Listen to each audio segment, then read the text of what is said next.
Olá, tudo bem? Está no ar o Rede Social Esporte Clube aqui da sua BH News, o canal 9 da NET ou também pelo bhnews.tv.br. Sexta-feira, rodada do Brasileirão chegando para a Série B, para a Série A e o América estreando amanhã diante da torcida. Enfrenta o CRB na Arena Independência no domingo. O Atlético recebe o Corinthians também na Arena Independência. No sábado, naquele horário espetacular de sábado, 9 da noite, o Cruzeiro enfrenta o Náutico lá no Estádio dos Aflitos. Tomara que não passe aflição, né, gente? Pelo amor de Deus, que trocadilho horroroso nesta sexta-feira em que o Rede Social está com o time completo.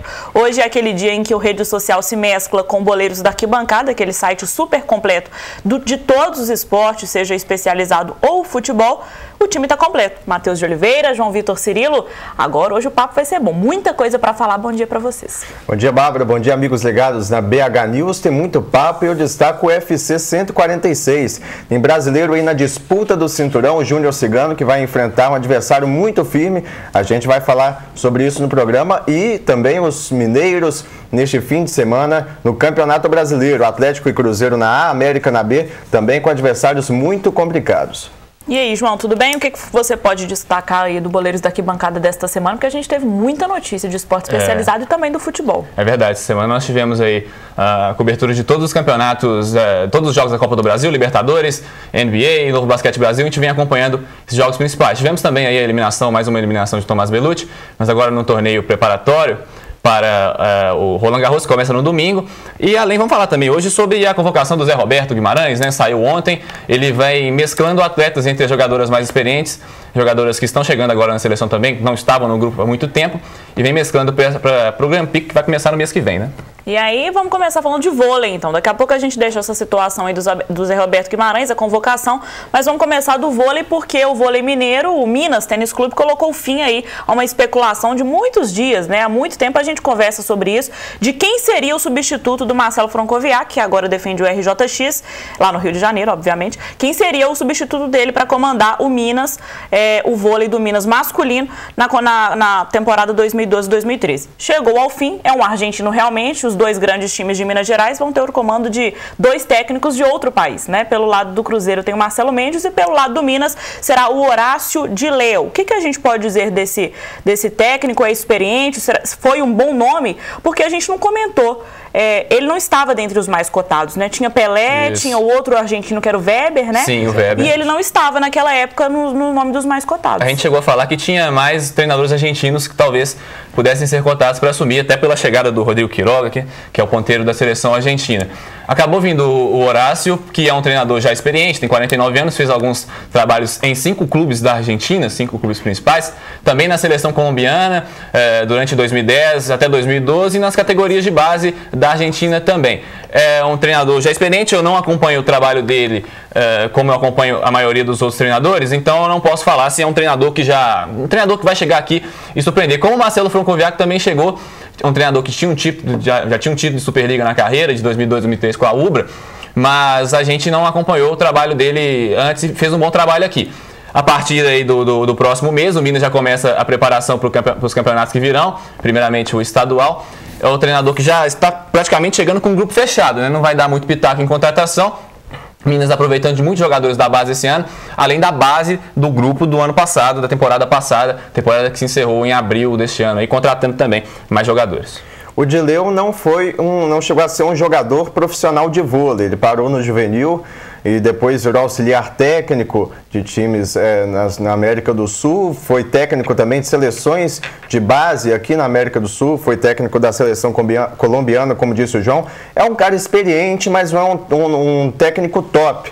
Poderia ter nomes melhores para assumir o time do Minas. Foram tentados outros nomes, né? Essa não foi a primeira opção, como a gente disse, para o Minas. Agora é uma aposta. É um técnico que diz conhecer o plantel da equipe, diz que tem bons jogadores, mas quem melhor do que o Pelé conhece esse plantel do Minas? E se é para apostar, por que não apostar no Pelé? Essa é uma pergunta, né, gente? Será que vai ser uma boa aposta? Isso a gente só vai ver realmente quando o Minas voltar aos trabalhos para a temporada 2012-2013. O Minas que também está se movimentando com relação a jogadores, né? A última contratação foi a do líbero Matheus Caporal. Ele jogou no Cruzeiro, no Sada Cruzeiro, e também, por último, estava na Universidade Federal de Juiz de Fora. É um bom jogador? O Minas realmente estava carente para essa posição, líbero? Carente porque o polaco foi embora, né? Então só o Vitor Hillman, que é um jogador da categoria de base do Minas, que estava aí no grupo até então. O Caporal, ele jogou no time da UFJF esse ano, time que não foi muito bem na competição, né? Foi um dos piores times da competição.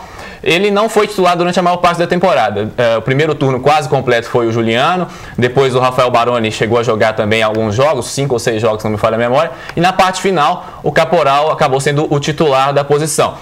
Creio que seja mais uma aposta ou então uma contratação, digamos, de urgência. Talvez o mercado não esteja oferecendo tantos jogadores assim da posição, ou o Minas não queira fazer um investimento maior para jogadores dessa posição. Não sei se chega para ser titular, até porque o Vitor Hillman também é um jogador da base, jogou 1 ou 2 jogos esse ano só. O último jogo contra o Juiz de Fora, inclusive, ele jogou, então os dois se enfrentaram aí. Acredito que chegue para brigar com a titularidade com o Vitor Hillman. Não sei se chega como titular absoluto da posição. Só um detalhe, Bárbara, o Minas está esquecendo de contratar o posto. Só tem o Felipe e o Bruno, que é um garoto da base, tem que contratar o posto. O Edinho foi embora, o Edinho foi embora, ficou muito tempo lesionado, né? E tá só o Michel Bruno aí agora. Agora, quem de vocês aí, dentre as equipes mineiras, né, o Sada, até entre as femininas também, Mackenzie, eu acho que até essa é a resposta. Quem é que tem menos se movimentado? Cruzeiro, não precisa de tanta movimentação, né? O Mackenzie também não tem dado muita notícia de contratações, não. Perdeu alguns jogadores, Letícia Raj foi pro Praia Clube, a Darote também vai embora, deve jogar no Campinas. Então, é um time que tá perdendo jogadores, deve apostar na base de novo. A Gabi, inclusive, que está na seleção brasileira, a gente vai falar daqui a pouco, jogadora de 17 anos que jogou essa Superliga e foi para a seleção brasileira agora. É um jogador que vai embora também, deve ir pro Unilever. Então, aproveitar, vamos falar de seleção brasileira agora, porque como o João Vitor disse, o José Roberto Guimarães, técnico da seleção, divulgou as jogadoras que vão disputar o Grand Prix. A seleção vai em busca do 9º título, né, gente? Nem preciso de perguntar se entra como favorita, né? Tá aí a notícia do Super Esportes e olha a convocação. O Brasil vai com as levantadoras Dani Lins e Fernandinha, as opostas Tandara, Ju Nogueira e Joicinha, as ponteiras Paula Pequeno, Mari, Fernanda Garay e Gabi, que é justamente a do Mackenzie, as centrais a Denise, Jussiele, Andresa e Natasha. Essa Natasha é do Minas? Sim. Então, era do Minas, mineira, foi para Campinas. E aí, finalizando, além da líbero, Camila Bright. 3 mineiras, Camila, Gabi e a Natasha? Camila nascida em Minas, joga no Osasco, no sentido de jogar aqui, né? Isso. A Claudinha, inclusive, tá na seleção brasileira, tá treinando lá no Centro de Desenvolvimento do Voleibol, no Arizão, em Saquarema, mas não foi para essa primeira rodada, não vai para essa primeira rodada do Grand Prix. Você disse aí sobre as jogadoras mineiras, a Gabi, que jogou aqui no Mackenzie, como eu disse, deve ir embora. A Natasha jogou no Minas, vai jogar no Campinas, que é um novo time que está sendo formado, inclusive, que vai ser comandado pelo Zé Roberto Guimarães na próxima temporada. Um time que já está se movimentando, vai ser um time forte para brigar por título, contratando Valesca, também outros jogadores. Dessa lista, um grupo mesclado, porque a convocação do Zé Roberto ele permite que faça isso. São 2 grupos praticamente, 2 bons grupos, então vai dar oportunidade para algumas dessas jogadoras. A Gabi é uma jogadora que provavelmente não deve ser titular. A Tandara vai brigar para ser titular, não se sabe se vai ser titular também. Por exemplo, a Joicinha também, que chegou de última hora, não estava na lista inicial. Então é um grupo que vai ser mesclado. A Mari está indo justamente porque ela estava lesionada, precisa ganhar ritmo de jogo. A Paula Pequeno vai porque a Darote está lesionada também, está se recuperando de uma lesão. Brasil começando o Grand Prix no próximo mês, dia 8. Exatamente, começa o dia 8, vai até o dia 10, vai enfrentar a Itália, Sérvia e também a anfitriã Polônia. E não se assustem, Bárbara, se o Brasil não começar bem, porque as adversárias são fortíssimas e o time está sendo montado ainda pelo Zé Roberto, com essas caras novas. E aí eu te perguntar justamente isso, porque na semana passada, na Liga Mundial de vôlei masculino, a gente viu que a seleção não começou nada bem, né? Foi derrotada pela Polônia, depois para o Canadá e só foi vencer na terceira partida no domingo contra a Finlândia. Tá aí no rede social a marca da contagem regressiva para as Olimpíadas, né? Faltando 64 dias, esse Rede Social Esporte Clube é cada dia mais chique. Mas mostra uma fraqueza, mostra que a seleção brasileira, tanto a masculina quanto a feminina, não estão lá essas coisas, ou não é assim? Na verdade, a seleção masculina contou com caras novas também na equipe titular. Perdeu o Giba, perdeu o Leandro Vissoto e o Murilo, que são a metade do time que o Bernardinho perdeu. Então, há um período de adaptação desses jogadores. Alguns nunca jogaram juntos, então a questão que fica é essa, o entrosamento da equipe. Foi natural também o Brasil não fazer boas partidas diante de adversários difíceis, como foi a Polônia, por exemplo. Agora, venceu apenas o cachorro morto, que era a Finlândia, né? Mas esse grupo tem tudo para evoluir, Bárbara, porque são jogadores de alto nível e o Brasil tem tudo também para fazer uma grande Olimpíada. Destaque até para o Wallace, né, gente? Que nos jogos que participou foi espetacular. Perdeu o Leandro Vissoto, mas o Wallace deu conta do recado, né? O Maurício foi titular da posição de ponteiro, o Lucaeli também chegou a jogar, juntamente também o Thiago Alves nessa lista, e o Dante foi o único titular absoluto. Ele e o Maurício começaram os jogos, o Maurício ia saindo, entrando os outros jogadores. É com o tempo mesmo, passando o tempo, a segunda rodada daqui a uma semana, sem ser esse fim de semana agora no outro. Então o Brasil tende a melhorar. Eu disse na semana passada que seriam os times mais encardidos mesmo, a Polônia e o Canadá, e a Finlândia talvez o time mais fraco desse grupo. Pois é, vamos botar um ponto final no assunto vôlei, porque a gente já falou de tudo que podia e até do que não podia. Vamos falar de basquete, gente. Basquete norte-americano, porque os meninos já estão vindo aqui, já tem um tempo. A gente ainda pegou a temporada regular, não pegamos? Sim, pegamos. E agora já estamos na fase final da NBA e o Indiana Pacers perdeu para o Miami Heat por 105-93. O Boston Celtics enfrenta o Philadelphia Sixers no jogo 7 amanhã. Como é que tá aí essa finalíssima, né? Tá chegando realmente na fase final de Conferência Leste e também de Oeste. O que a gente pode dizer? Tem favorito aí para a final ou ainda não? No leste, o Miami Heat já está classificado com essa vitória de ontem, fez 4-2, não precisou do jogo 7, jogo decisivo aí para definir essa classificação. A equipe do Indiana Pacers está eliminada então pelo Miami. Temos na outra semifinal do leste, Boston Celtics e Philadelphia 76ers. Boston vai passando um aperto com esse time do Philadelphia, um time novo na maioria, comparando principalmente com o time de Boston, que já é um time experiente. Tá 3-3 essa série, o jogo 7 amanhã, o jogo vai acontecer em Boston. Continuo acreditando que Boston seja favorito para chegar à final. E aí contra Miami, a história é outra. Miami, que tem Dwayne Wade, fez 41 pontos ontem. Ele e LeBron vem carregando o time nessa semifinal. No Oeste já está definido. Tem San Antonio Spurs de um lado, Oklahoma City Thunder do outro. San Antonio do brasileiro Thiago Splitter, que é um dos favoritos ao título. Chegaram os dois melhores times na final do Oeste mesmo. Isso que eu te perguntei, porque ainda a gente não teve a grande final de cada conferência, né? Começa no domingo a final da Conferência Oeste, 9h30 da noite, San Antonio e Oklahoma City. A do leste ainda não está definida, não estão definidos os horários, porque ainda não definiram ainda os times que vão jogar. É Miami contra Boston Celtics ou Philadelphia. Algum destaque, Matheus, para a NBA? Não, Bárbara. Gente, o Matheus ele não veio na semana passada e não pode comentar que o Rubem Manhano trouxe os jogadores, né, os grandes. Pois é, isso que eu ia te falar. Você não era de acordo com isso. Continua achando que não foi uma boa atitude do Rubem Manhano trazer aí as grandes estrelas da NBA brasileiras? É aquela coisa, os jogadores deram as costas para a seleção. Não há motivo para se levar jogador que não teve o respeito necessário para a seleção. Por que agora tem? Porque é o interesse do jogador também de se mostrar para o mundo numa situação como é as Olimpíadas. Eu acho que não deveria levar, eu acho que o Manhano deve ter os motivos dele, mas eu não levaria.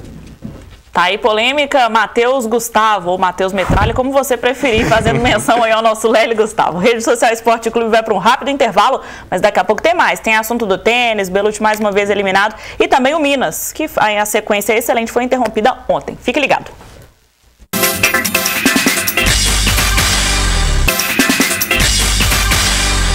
Opa, estamos de volta com o Rede Social Esporte Clube desta sexta-feira. A rodada do Brasileiro está chegando amanhã o América e o Cruzeiro, e no domingo o Atlético enfrenta o Corinthians. Aqui pelo twitter.com/Rede Social SC, mande a sua participação. E o Fernando Barbosa, bom dia, Bárbara, Matheus e João Vitor. Tô ligado. Dali Boca Júnior, sábado vou ver o jogo do Cruzeiro na balada. Hahaha. Esse CBF. É justamente pelo horário, né, gente? Que é lamentável, só não é pior do que o horário de quarta-feira, 9h50 da noite. Terrível. Porque aí ninguém trabalha, todo mundo é à toa e tal. Um horário que é brincadeira, não tem nem o que falar mais, né? Agora esse Fernando aí, pelo amor de Deus, Boca Juniors não, pô. Boca Juniors não. Argentina não. O Matheus é daqueles que levanta realmente a bandeira do Brasil, seja por qual time, né? Com certeza. Seja Corinthians, principalmente Santos. Contra os argentinos. Eita, eu também não gosto da seleção argentina, não. Alguns times da Argentina eu sou até simpatizante. Vamos falar do tênis, gente, porque no primeiro bloco eu disse que mais uma vez o Belucci foi eliminado naquele torneio que eu e o Ramon comentamos a semana inteira. O torneio de Nice, que estava acontecendo na França. O Belucci foi eliminado nas quartas de final pelo francês Gilles Simon. E ele perdeu no primeiro set por 7-5 e levou um pneu no segundo por 6-0. Pneu é quando você não consegue nem fazer um ponto. Perdeu por 6-0. A nossa última tentativa de ter um representante nas Olimpíadas fica por conta de Roland Garros. E aí a pergunta que não quer calar, porque realmente eu confesso que não tenho nem um pingo de confiança. A gente vai ter uma vaga no tênis nas Olimpíadas? Acho que tem essa possibilidade sim. Ano passado o Belucci chegou na terceira rodada de Roland Garros, precisa defender essa marca que ele fez no ano passado. Conquistou 90 pontos naquela oportunidade, precisa conquistá-los novamente agora. Ele deve subir um pouco no ranking agora, depois desse ATP 250 de Nice, porque ganha os 37 ponto, né? pontos que ele fez. Oi? Ganha ponto. Exatamente. Ele vai defender os pontos aí que ele conquistou, vai ganhar uns pontinhos, então deve subir alguma coisa no ranking sim. Tem que ficar entre os 56 melhores. Perdeu pro Gilles Simon, mas o francês, que é o 12º, né, melhor do mundo, tem aquela... A gente ainda pode fazer essa ressalva ainda que ele perdeu, mas o Belucci é impressionante como ele desanima do jogo. Ele levou 3-0 quando ele cedeu uma quebra de saque. Levou 3-0 no terceiro e acabou, parou o jogo ali. Fez um primeiro set até equilibrado, perdeu por 7-5 para o Simon, mas antes disso o Belucci vinha de 5 vitórias, tinha passado pelo Ferreiro, que já foi número 1 do mundo, hoje já não está muito bem, é o 44º melhor tenista do mundo. Mas esse torneio serviu de preparação. Tomara que o Belucci chegue pelo menos à terceira, quarta rodada em Roland Garros, que não caia no ranking para podermos ter um tenista brasileiro nos Jogos Olímpicos. Com a aposentadoria do Guga, nós perdemos uma referência no tênis brasileiro. E alguns resultados positivos do Belucci, que ele estava em uma boa fase, todo atleta passa por uma boa fase, criou-se uma expectativa muito grande sobre o atleta e eu acho que ele não é tudo isso. Acho que ele está dentro do que ele é capaz de fazer. Acho que a nossa expectativa foi muito maior do que a que ele pôde atender. Algo que acontece também com o Rubens Barrichello. Depois que o Senna, infelizmente, faleceu, criou-se uma expectativa de quem seria o próximo, quem seria o sucessor do Senna. Veio o Rubens Barrichello. Ele não estava preparado, não é tecnicamente preparado para substituir um piloto da grandeza que foi o Ayrton Senna. Você disse tudo, né? E essa pressão também cai para cima do Bruno Senna, principalmente por ter o mesmo sobrenome. É uma pressão que não tem que existir, né, gente? Cada pessoa é pessoa e, infelizmente, não será todo brasileiro dentro do esporte que vai ser um fenômeno como foi Ayrton Senna, como foi o Guga. É o que a gente torce. Torcemos para o Belucci, para o Rubens e também para o Bruno Senna. Vamos falar de futsal porque a campanha espetacular, aquela reação impressionante foi interrompida. O Minas havia ganhado no futsal na Liga 2012 4 seguidas e ontem no Rio Grande do Sul perdeu para o Carlos Barbosa por 7-3. Fala um pouquinho desse jogo, mas amanhã tem um novo compromisso, então não dá para lamentar, um compromisso também dificílimo contra o Açoeva. Minas veio agora uma carreira no Rio Grande do Sul, aí, 2 jogos, né, 2 jogos importantíssimos. Ontem perdeu para Carlos Barbosa, que assumiu a segunda posição da competição no momento. Ultrapassou o Corinthians, mas tem um jogo a mais, pode ser ultrapassada novamente. Carlos Barbosa é um time que briga pelo título. Então a derrota, até certo ponto, foi normal, porque eu vejo o time do Minas como um bom time, mas não creio que seja um time para brigar pelo título. Tomara que não surpreenda, mas não creio que seja um time para brigar pelo título. O time está em 7º lugar até agora, vai enfrentar a Açoeva amanhã, lá em Venâncio Aires, Rio Grande do Sul. Também, a Açoeva, que é a 8ª colocada da competição, vem atrás do time do Minas. E se o Minas vencer, se mantém aí à frente por pelo menos mais uma rodada, já que tem um jogo a mais que a Açoeva. Eu fico me perguntando qual a tática utilizada pelo Paulinho para injetar esse ânimo todo nos jogadores do Minas. 3 jogos em casa, 3 vitórias, uma sequência surpreendente pela campanha que o Minas vinha fazendo durante a Liga Futsal. Enfrentou um adversário muito complicado, natural perder para o Carlos Barbosa, agora vai enfrentar o Açoeva, que é mais ou menos do nível do time do Minas, pode ser que consiga uma vitória lá no Rio Grande do Sul. Agora eu quero saber o que o Paulinho conseguiu fazer, como que ele fez para o Minas ficar tão motivado como ficou nesses últimos jogos. Faltando só 5 jogos, né, para terminar essa primeira fase da Liga Futsal. Eu vinha conversando com algumas pessoas que acompanham o futsal também. cara tem que pensar assim, o Minas é a lanterna da competição, um time com a estrutura que tem. Isso tem que servir até de fator motivacional, tem que pensar, poxa vida, eu jogo no Minas, um time da estrutura que tem. Eu não posso ser lanterna da Liga Futsal para uns times que a maioria não tem estrutura que o Minas tem. É verdade. Então isso tem que servir de fator motivacional, vindo do próprio jogador também, né? Pensar nisso. O Minas já subiu para 7º lugar, 3 vitórias já bastaram para subir 13 posições, é isso que é interessante. Saiu da lanterna, foi para a 7ª posição. É um salto enorme. Sorte para o Minas amanhã, então, que mesmo jogando no Rio Grande do Sul, ganhe aí do Açoeva para que esse antídoto aí que o Matheus comentou seja injetado neste jogo de amanhã.